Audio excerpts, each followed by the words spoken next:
for him actually is what his teammate Paul Menard has here. You know, Austin's brother Ty won the truck race last year at Texas, and that was the 100th win for Richard Childress with a number 3. So far, he's done it 46-42 by a 1/10 of a second, a full 1/10. That's the fastest first lap. You can see the tracker keeps moving to the left. Remember, that's the area where there's so many drivers in that 46-20 bracket. That first lap of Dillon's the 21st fastest lap of the whole day.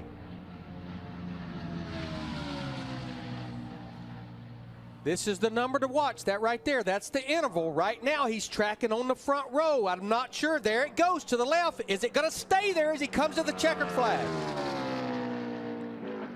Top of the chart for Austin Dillon. The 23-year-old rookie runs 45.91, and he is fastest, trying to become the 4th different driver to put a number 3 on the pole for the Daytona 500.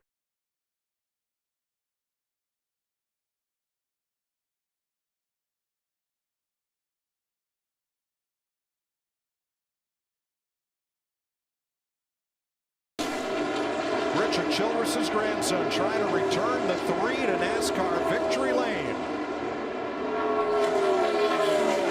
There he goes. Way to go. The white flag wave, sponsored by Credit One Bank. Tell you what, if he can just make it, if he can make it in turn 3 and 4, he can post. Now Kyle Busch just went to the outside of the 78 to take over second place. If he runs out of fuel, he'll be the winner. That 3's got it made. He's down on the bottom, coming around turns 3 and 4. Here He's got to get there on fumes. Austin Dillon wins at Charlotte for Richard Childress Racing, Dow and Chevrolet. And look at new crew chief Justin Alexander gets swarmed by his crew. I know him by Deuce because he used to work at Hendrick Motorsports. So.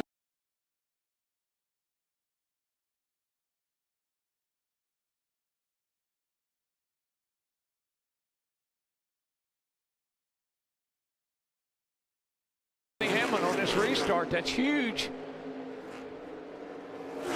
Toyota and Ford up front. Chevy's in row 2, Buescher and Dillon. Boy, look at that. We'll get right down on that door. I mean,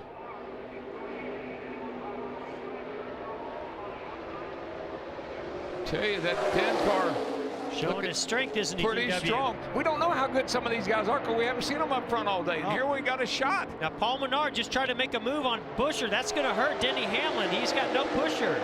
And Eric Almirola, who had a bad crash Kansas last year, missed 6 races. That's when Bubba Wallace got his chance to drive the 43. Almirola moved on at the end of the season to Stewart-Haas Racing, and he is a lap away from the checkered flag in the Daytona 500. Well, he did what his crew chief told him. You got the lead. Hang on to it. Yeah, he's just got to keep those two side by side behind him. Keep working those lanes. I like the inside lane in the corner, the outside lane on the straightaways. It's going to be a big push coming on the top lane. Boy, this He is going needs to to move take to the top lane. Going to have to be quick. Going to have to be quick. Almirola up to cover. Dillon, where will Dillon's he go? going to get there. Oh, into Almirola. Around he goes. Good. And here it comes with the number 3 20 years ago. 20 years of trying for Earnhardt. He won the Daytona 500. Austin Dillon wins the 60th running of the Great American Race. Turning the number 3 to victory lane, and he just did a slide to replicate what Dale did when he won it in the 3 20 years ago. How fitting, how special. Well, you're going to see a lot of emotion out of this.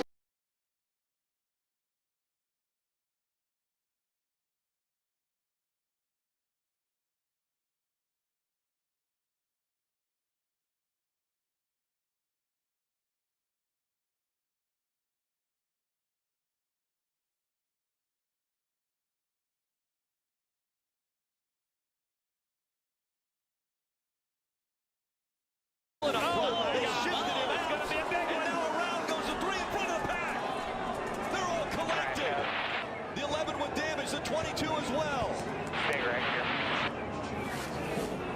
Smoke rolling out of the cars that even cleared this incident. They shuffled out. The 11 of Denny Hamlin, and then while trying to regroup, the 3 of Austin Dillon gets around. Ricky Stenhouse Jr. in the 17, major damage. A lot of good cars in this wreck. Chris Buescher in the 37, also the 18 of Kyle Busch.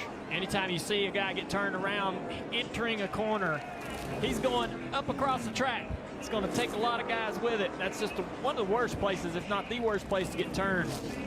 And it's the blocking. It's the blocking we've talked about all weekend.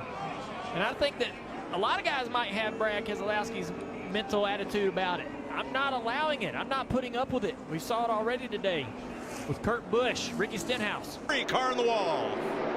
It is Austin Dillon.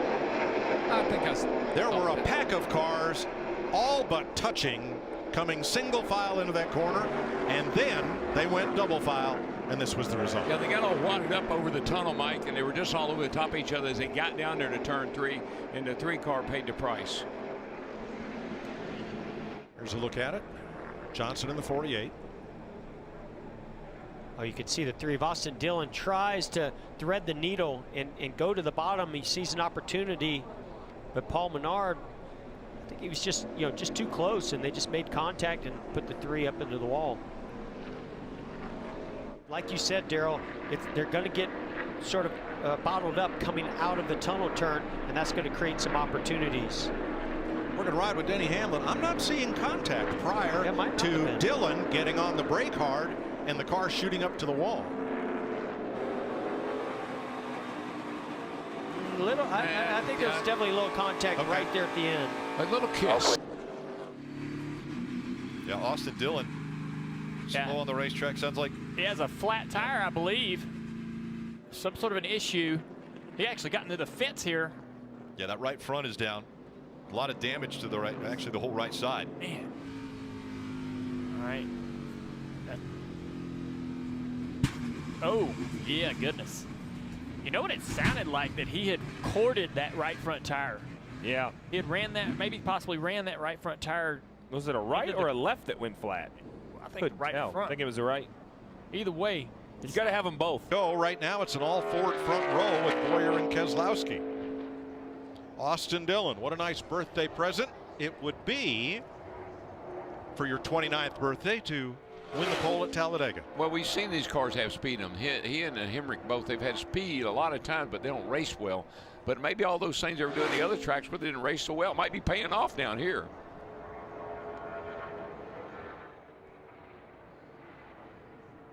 Yeah, boy, I mean, look at him pulling ahead, pulling away, back straightaway. He got some straightaway speed in that baby.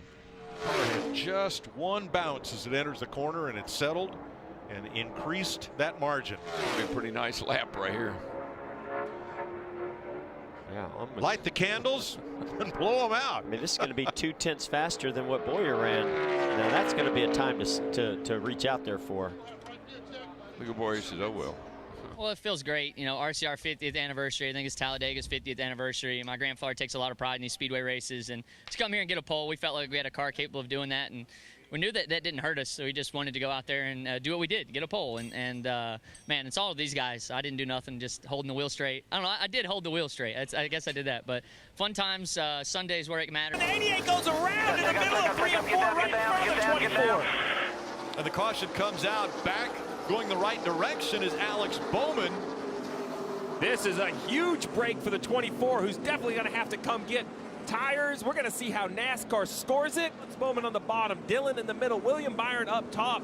And there's just not enough space for everyone. The 88 goes in, and this is where the trouble starts. He forces the 3 up. The 3 makes contact with the 24. That is the damage for the left rear of the 24.